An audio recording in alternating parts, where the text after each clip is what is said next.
Yeah, I think I grew 20,000 followers in that 2-month period. Wow. Yeah, because, I think the number is very distracting because you are an algorithm platform. Some days are going to be better than worse. And I think it mentally distracts you. It shouldn't matter if you got 1 or 100, it should just be, you just put out whatever. If it's good and you think it's good, then that's good. I was a government permanent employee during a COVID crisis, and I'm thinking about quitting my job to become, self-employed. And that was scary, man. Taking that bet on yourself? Yeah. But I only had one thing in mind was if I don't take this opportunity while I was growing, 10 years from now, I'd regret it. And I know that if I give it everything and I fail, I'm okay with that. I can always go back to the police if I wanted to. That job's never going anywhere. There's always going to be cops. So I was like, you know what? I got this opportunity. I need to take it just to try it. My dad will randomly send me text messages saying GG. And then, after about a month, he's like, oh, what does GG mean? It's a good game. He's like, all right, good game, So, yeah, November's when I went full time, November 1st. And I'd have to say I noticed an immediate difference in my stream. Pretty much the moment I said I was full time, this is my job now. I don't know, people looked at me differently, maybe more seriously, or just grew. It just seemed to, it could have been the schedule I was doing. I streamed 5 days a week, have 2 days off. I liked my job and it was very unique. And ideally I'd like both, but you can't do that. I think once you commit to full time, you just got to stick it out. Every day I'll have something come out on my channel now, and that's been like that for 4 months. But even when I was working full time, I still still made time for editing. I just streamed a little bit less. I think it's important to balance, and this is just my opinion, but streaming and editing, because I'm lucky that Facebook is such a unique channel that I actually grow more from my videos than I do streaming. I grow more offline than I do online. Don't have boring titles and descriptions. When I change that, that's when I notice the growth pretty much instantly. Your title goes out to your viewers that follow you, and your description goes out to not like people that are scrolling. So I always try to make it, interesting. Drew, it's good to have you on the podcast. I remember we tried to do this before. Unfortunately, I had a couple of tech issues, so I'm glad you bear with me, and we're having a run at it again. No, that's fine. It was tech issues of mine this time, so that's typical. It happens. Happens as well. I'm sure all of our listeners can relate to the endless amount of tech issues that you go through as a content creator almost every day. Daily, yes, every day. Anyway, Matt, I would love to just get a background. Most of the listeners are primarily newer streamers, and I know it's something that you're really passionate about, is helping your streamers, especially in your area of the world, but also in just general, like you want to help your creators. So I think giving our listeners a bit of context on where you are creating content right now and how frequently you're creating content, I think just give them a sense of size and of your audience at the moment. Yeah, okay. So, I create content like daily, and I have been since I started pretty much. In saying that, I tried to stream every day when I could around, work and seeing my family and all that, and making videos as well. I probably started making videos like 4 or 5 months ago, because I thought YouTube would be easy, but it's not. But, just from there, I just probably every day I work on a video or stream, and it feels like there's never any days off. What is your hours like right now? If you just like an average day, what does it look like? So it used to be a lot more hectic, and now I've kind of realized that if I keep going down that path, I'll burn out. So I try to aim for about 5 to 6 hours in a day streaming. I normally hit about 4.5, 5. I think that's pretty good. Any longer than 5 playing the same game, it's hard. It used to be good when I wasn't streaming. I could do it. I could play 10 hours a day not streaming, but then when you stream and you interact and you talk the whole time, it's draining, man. So I probably stream for about 4.5, 5 hours on an average, and then I probably create a video for about an hour and a half per day. I try and get a video out every day now on Facebook. That's so you're streaming on Facebook every day and a video on Facebook every day as well? Yep. And I only recently, thanks to you, they got me in contact with the editors. Now, because YouTube videos took me ages. I could make a Facebook video in an hour and be happy. And then for some reason, when I do it on YouTube, it takes hours. I don't know why, but, I was struggling there because I'm not very knowledgeable on editing. I just basically cut and, bring it forward. But now that I've got the editors, it gives me a lot more time to stream. And I've actually been playing more, so I've enjoyed it.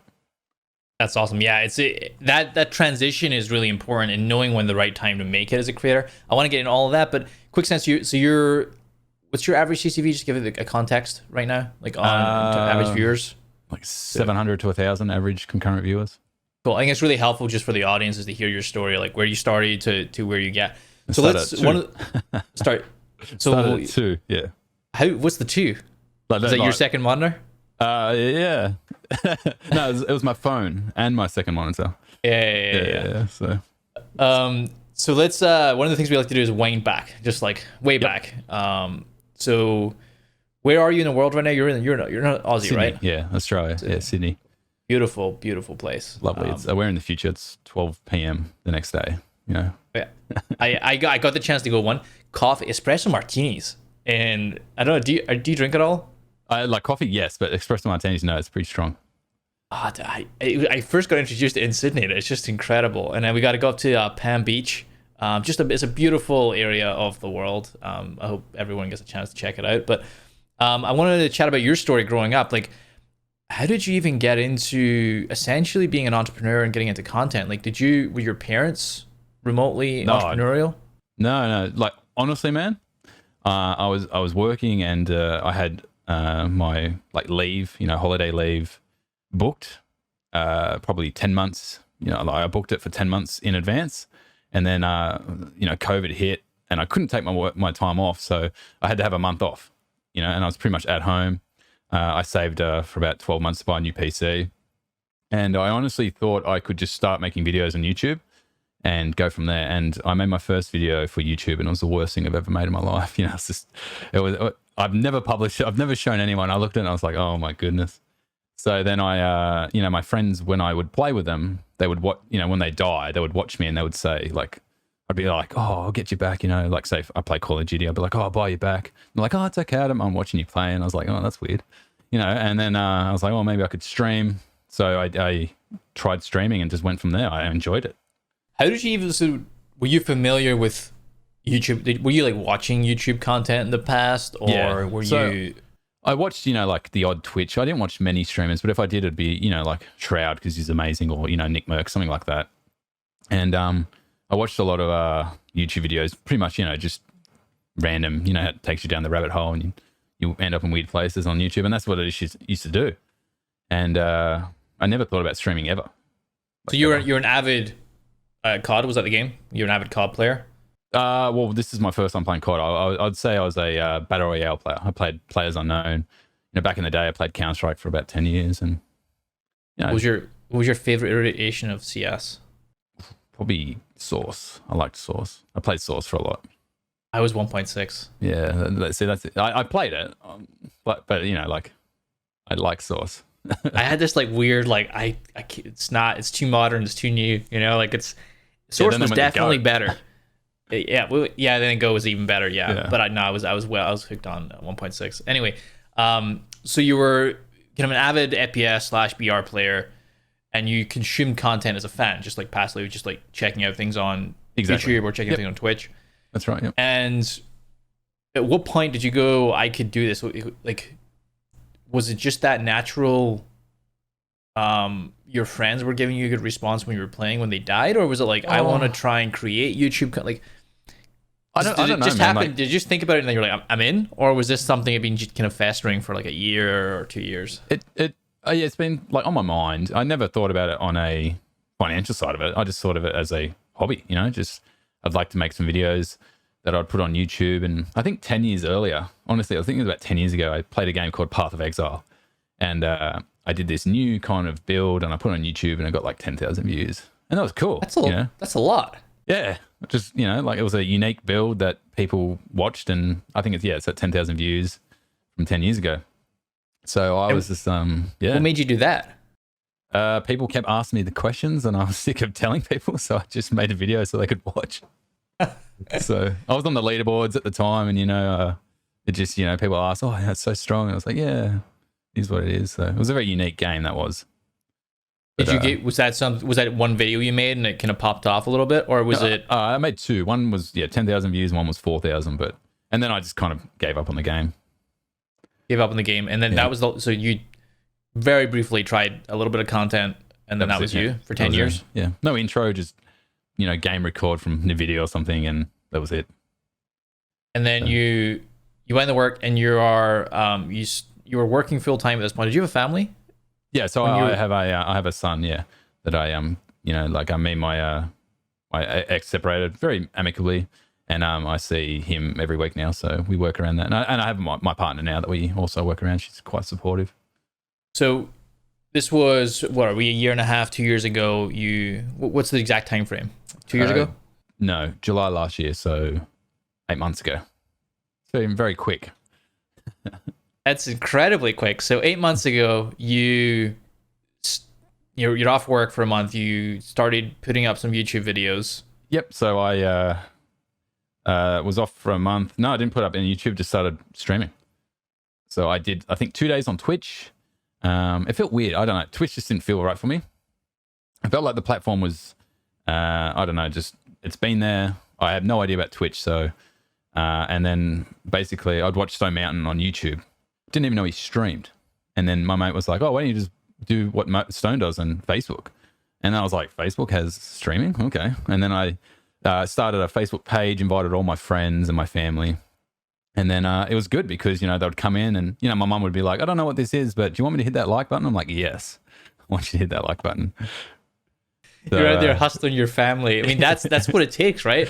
Yeah. When you went on live on Twitch in those first few times, did you have any expectation? Like when you first started, were you, I want to grow a viewership, or is it just, I just want to do this for fun?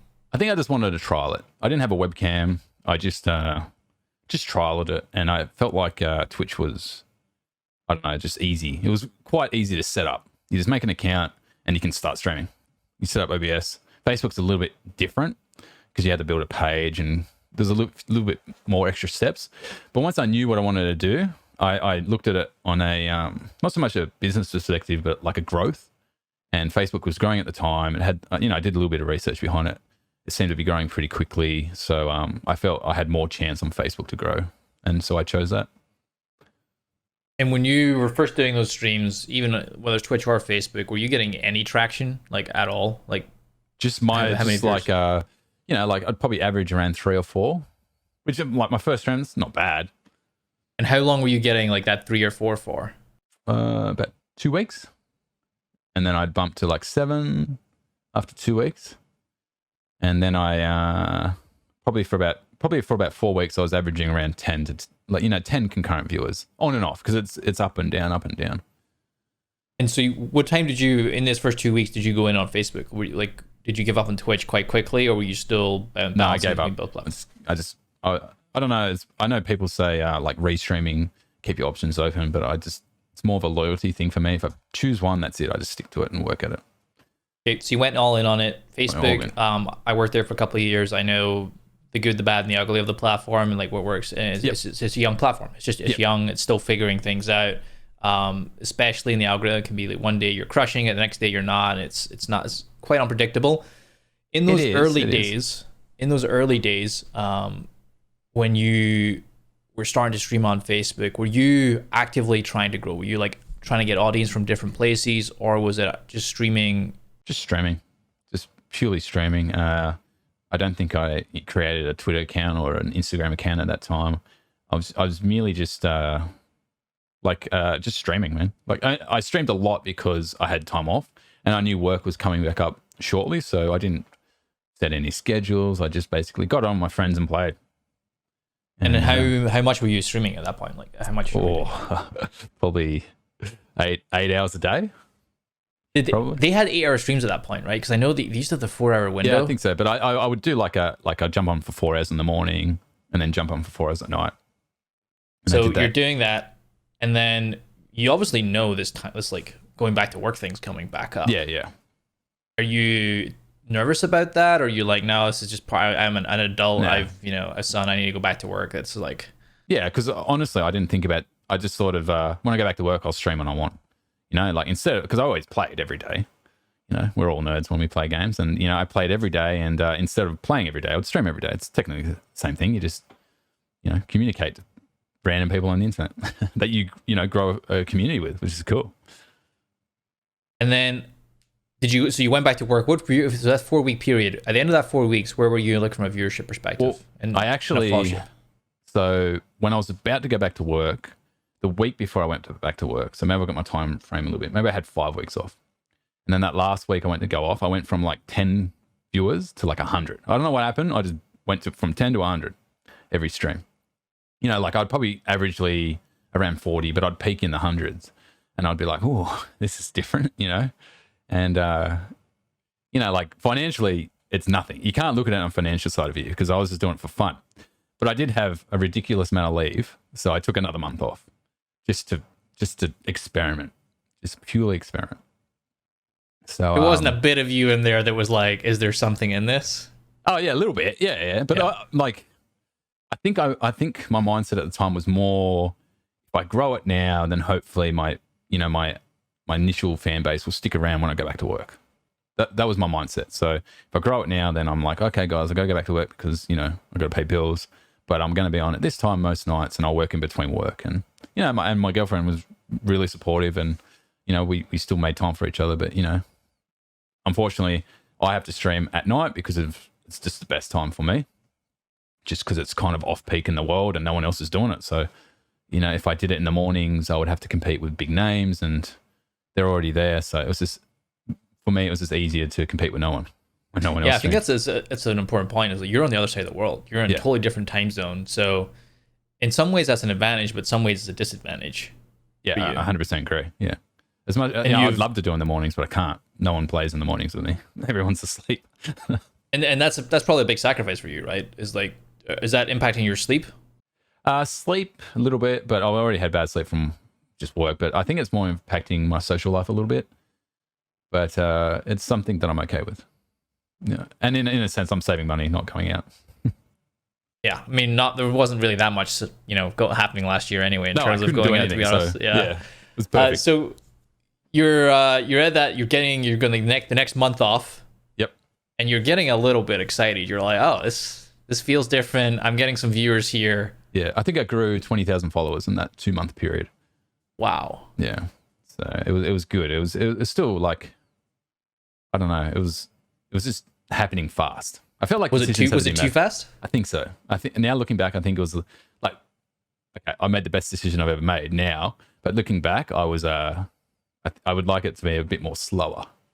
So it's funny because everyone listening is like, wow, like they're maybe hovering between anywhere like 5 to 100 CCV. Yeah. And like the idea of getting that in 2 months, getting 20,000 followers is like insane. They'd love that. But you're saying, no, I went through that and I would have liked to have happened a little slower. Yeah, I'd like the same goal, but maybe just a little. I know it sounds ridiculous, but just a little bit slower for my, because it adds more pressure when more people watch. Because, you know, now looking back, I hide the number. I don't even look at the number now. I look at the end of I get my stream report now, and I've averaged more or I've averaged less, because, you know, I think the number is very distracting, because you are an algorithm platform.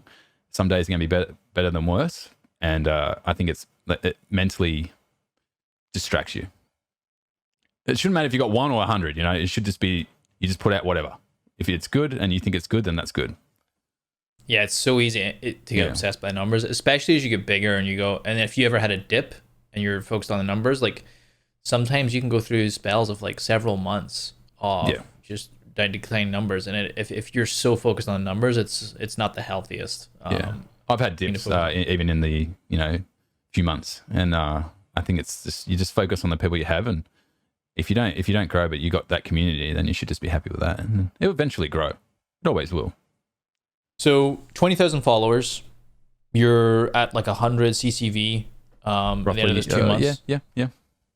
And you're making some money, I'm guessing, at this point, because were you monetizing your channel yet? Yeah, I was monetized. I was it was like a good like side hobby, I'd call it, like a side hobby.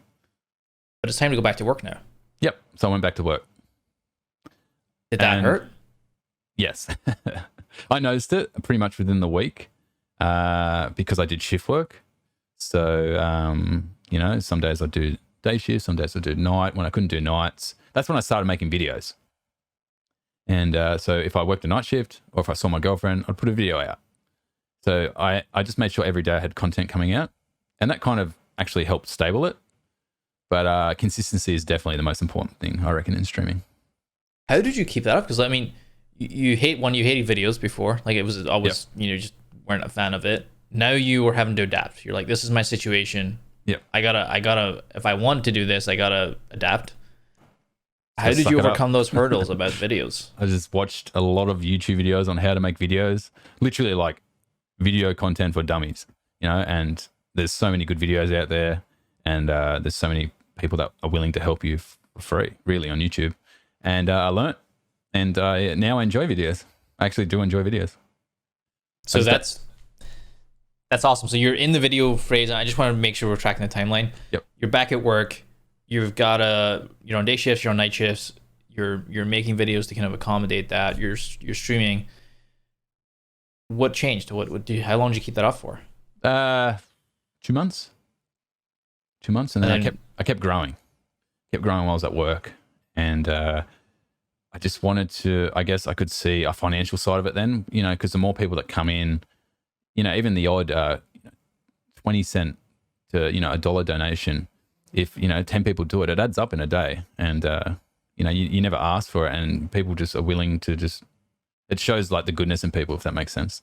No one has to give you anything, but people do because they feel like they want to provide, some form of payment for the entertainment, which was I've never seen that before. Like living in Australia, we don't tip people. I've been in Scotland. Yeah, we just don't do that in Scotland. I've been on an American cruise, and I had the tips was in the bill, and I just was like, what? Yeah, the expectation is if you don't tip, it's like, what happened? Yeah. So it's just a different kind of culture. And I never, watched a streamer enough to, I subscribed to Nick Mertz only to get those little sticker things, which I quite liked. But that was, I had the Amazon Prime and I did it. But yeah, it's just a different world that was opening up my eyes. It's fascinating because you didn't actually deeply understand the space. You just started kind of doing it and got into it and are just falling in love with the process of it. Yeah. At any point, you're going back to work, you're busting your ass because you're juggling. You're trying to juggle social life. You're trying to juggle work. You're trying to juggle keeping up with the content demands. And obviously, the bigger your audience is getting, the more and more pressure you're feeling from your audience. They're not actually putting that pressure on you. You're putting it on yourself. Yeah, it's always on yourself. Yeah, I felt like I'm letting down these people. Yeah. Did you feel at any point I can't do this, or were you kind of so switched on by I'm gonna make this happen? I never thought about I couldn't do it. I just thought maybe I had to reorganize it. Like I I'd get home from work.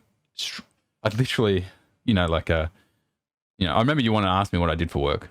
I'm happy what did you do for work? Yeah. So I was I've never said this before, on stream, and I always pretty much because I was told not to, but I was a police officer before this. So you were in the force for how long? Almost 5 years. So, and you're working in the force for 5 years, which was my career. That was my career mindset. This is me. Loved it. Did any of the guys know you were streaming like on the site? Yeah. The people that like understood it knew it. Yeah. And then the other people that didn't understand it kind of thought I was on this little Mickey Mouse adventure. People don't understand, but they don't. Some people don't ask questions. They just think I literally go home and just bludge on the computer playing games, which is not the case at all. I bet they're looking at you now like, oh my God, I wish I had his good job.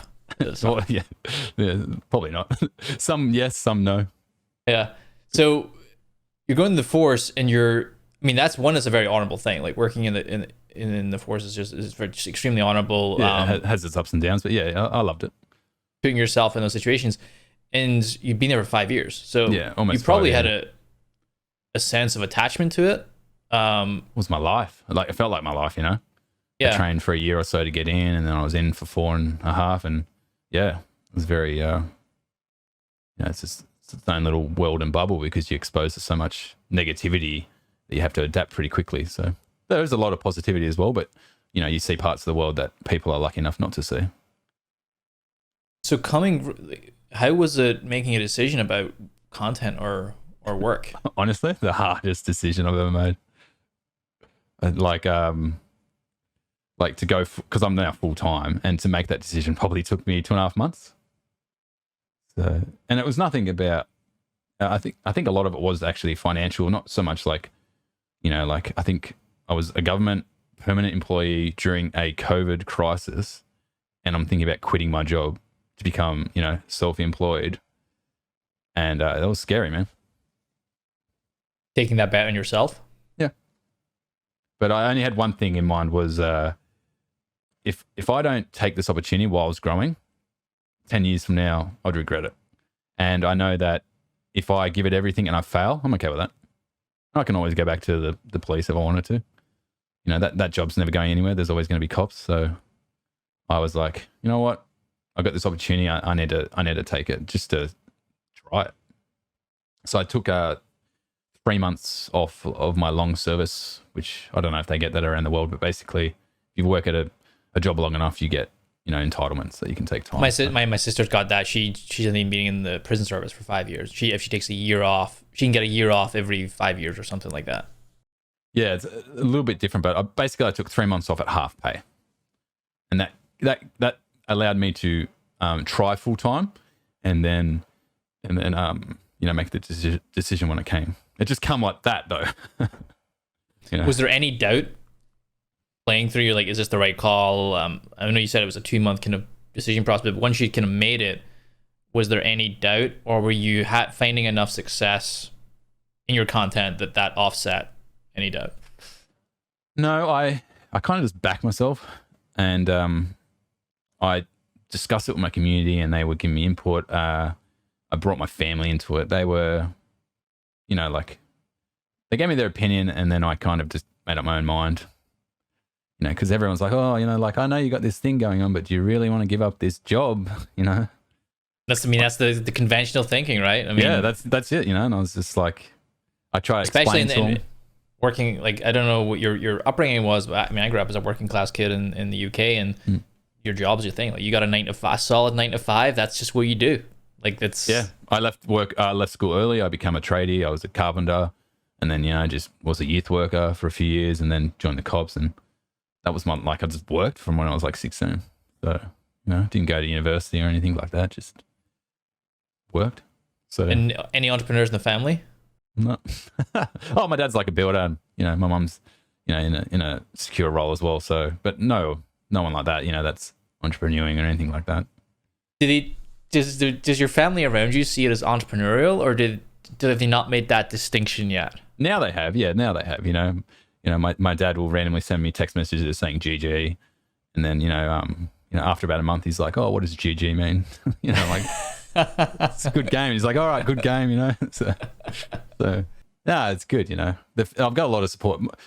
My family always supported me. They just supported, they trusted me. They didn't understand it, but they just trusted what I had to say. So I think that helps, because if they were all negative, I think it'd make it hard.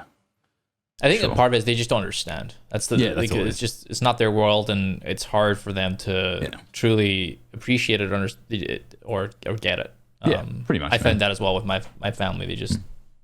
They were supportive, but just didn't really know how to support or kind of what it was about. When you were at that 2 month or that 3 month mark, did you do the whole 3 months, or did you make the decision before the end of the 3 months? Because we're now at the back end of last year, where this is November. November is when I went full time, November 1st, and I'd have to say I noticed an immediate difference in my stream.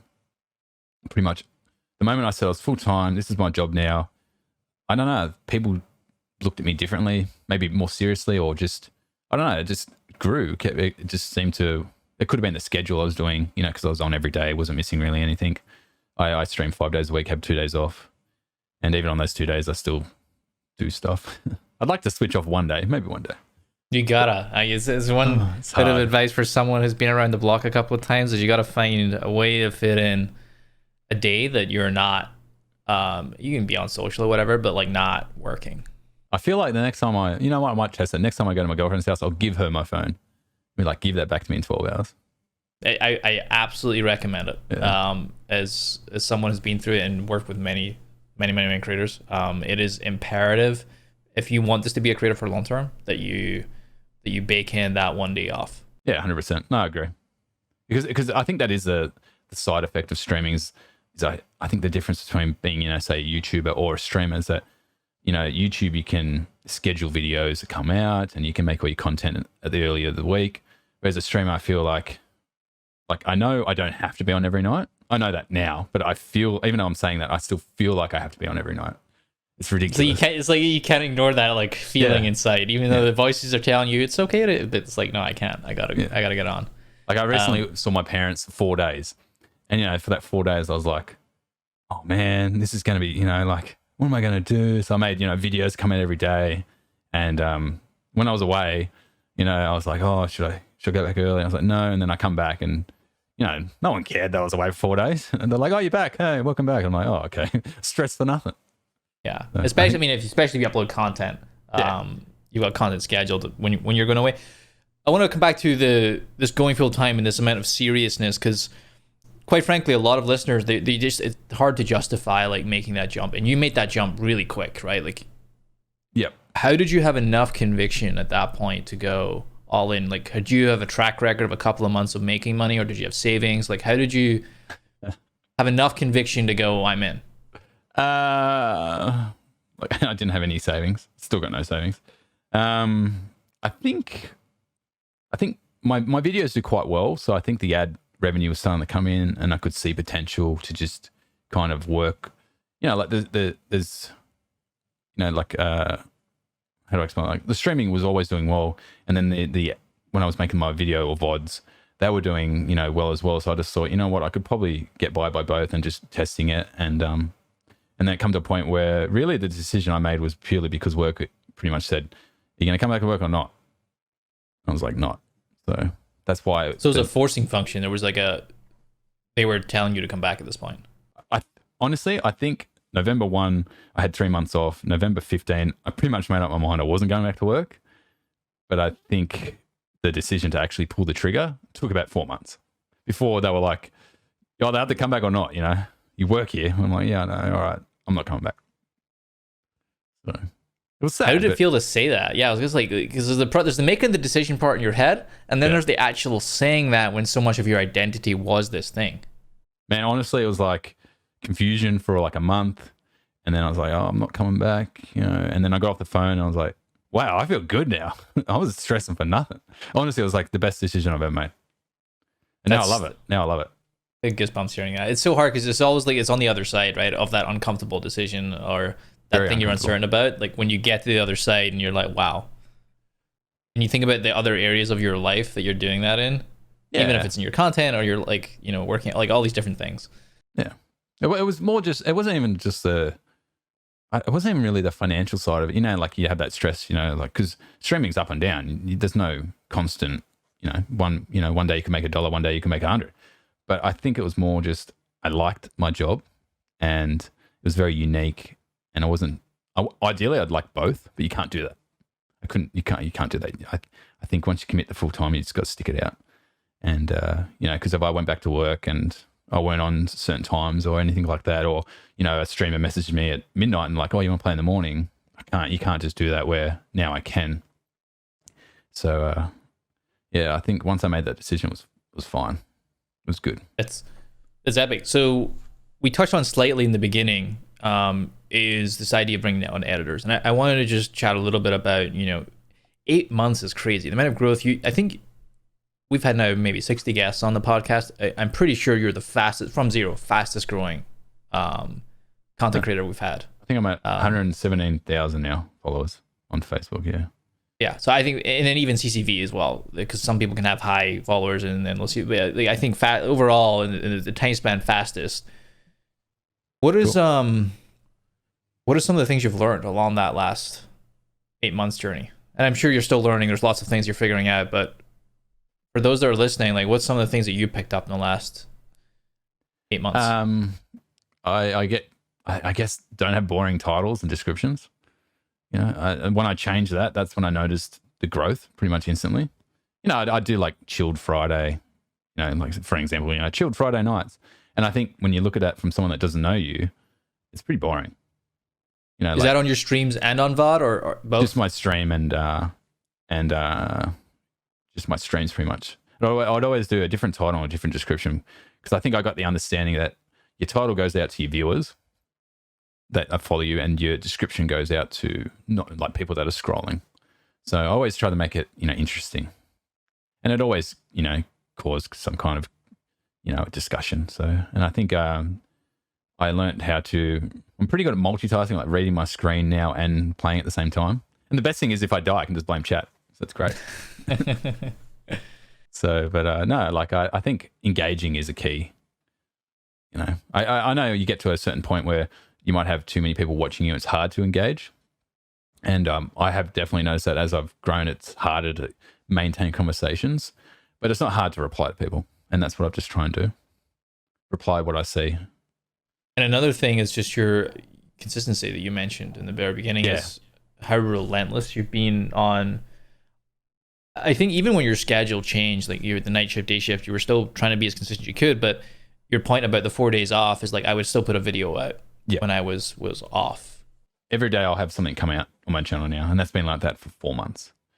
But even when I was working full time, I still, still made time for editing. I just streamed a little bit less.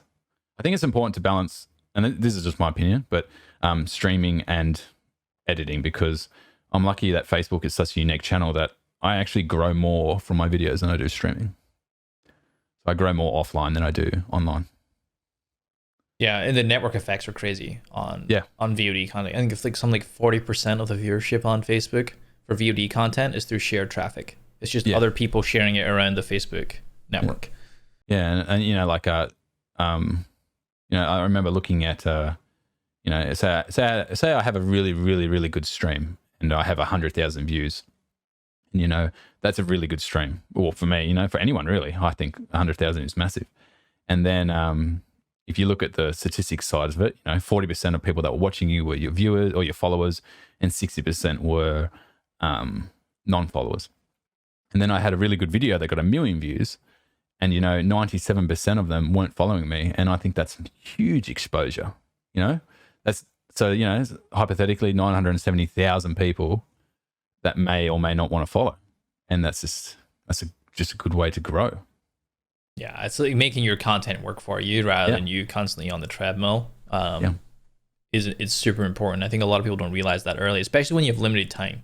Yeah, I mean, we all have limited time, but in the beginning, when it's part time, and you need to make use of every minute you have. Like, you got to be as efficient as you possibly can. Yeah, or you're, quite frankly, the odds are just stacked against you.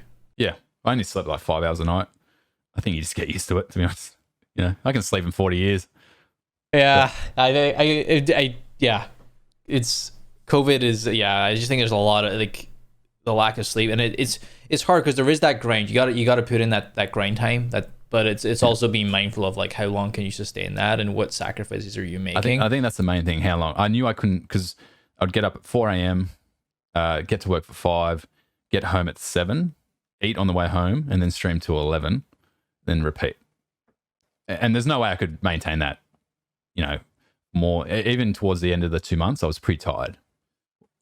And I knew that's why I had to make the decision.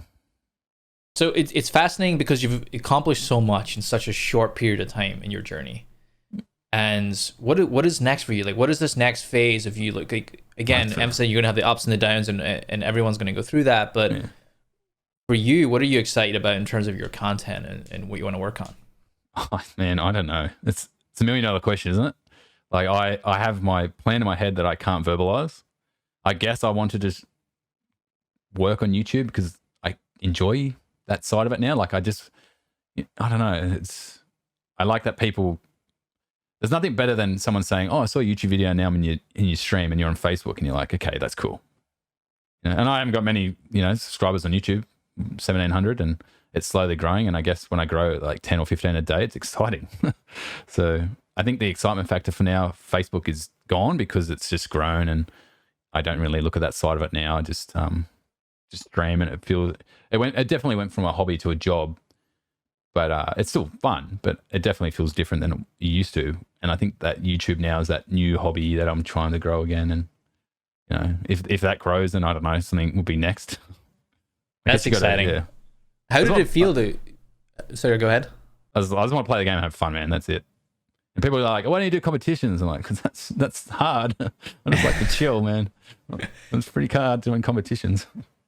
How did it feel letting go of parts of your content? Like we chatted before, and then, getting the editing team and support on that side. How did it feel to let go of some of that, but also invest in that, right? Because it's not cheap. It's not cheap, no. Well, at first, because I didn't really know what an editor does. I just thought they'd edit a video, and I guess it's just a learning curve, you know. I thought I'd send them a video and they would edit it. And then, you know, obviously they're like, well, how would you like it edited? Oh, I don't know. Edit it? And I was like, good question. So I had to like really think about how I wanted it edited. And then they're like, oh, you know, like, well, you know, like we'll put it on YouTube for you. And I was like, oh, can you do that? You know, like, is that how it's done? And then I still haven't let them on my Facebook. That's still my baby, you know. Facebook's, it's working for me. I'll just leave it. It's working. Yeah, don't fuck with it. I guess. Yeah, that's pretty much how it is, you know. Like, but with YouTube, you know, they're the guys that have the knowledge, and you know, I at first it felt weird, but now it feels good. Literally, when a video comes out, I'm watching it when it gets released on YouTube. You're like the first person to like it. You're like, this is great. Yeah. I watch it like a day before. I'm like, yeah, this is cool. That's awesome. I know it's one of the big things is the next evolution, I think, of your career is just understanding how to build support around you. What's motivated me to make more content. Yeah, it also frees you up because you feel like you've got an engine that's there, and you've got that fire to really step it up for not just yourself but everyone else. There's like a team of people that like you've got that, not just now your community was the first thing that was putting pressure on you, and now you've got these other people that you know are looking to help elevate and take your content to the next level. And I think it's an exciting phase. It just requires a lot of organization and kind of discipline, like content in advance, you know, at least a week. So but because like it definitely is an investment. I'm not monetizing YouTube. It's just I feel like I wanted to make just good content on it. I didn't want to average it. You know, I know the editor makes it look clean. When I did it, I just never. It's good for Facebook because, you know, Facebook's something you scroll and come across, but YouTube you actually search for. So that's why I just want to make sure the content was different. That's awesome. Okay, Drew, I really appreciate you coming on the podcast, man. I am so stoked for you. You're just such a good guy. Thanks, man. And I really, your growth over the last 8 months is definitely going to inspire a lot of listeners. And it's, cool. I think the important thing that listeners should take is it's not all roses. It takes a lot of work to make that happen in 8 months. But you're a true testament, man. You've got such a bright future in the content creation space. And I think Australia is lucky to have you repping them on the content side. It's a rare thing here. I wish people knew more about it so they wouldn't think I'm just being a weird gamer in my room. Well, cheers, man. I really appreciate you having me on. Thanks. Thanks, bro. Thanks, man.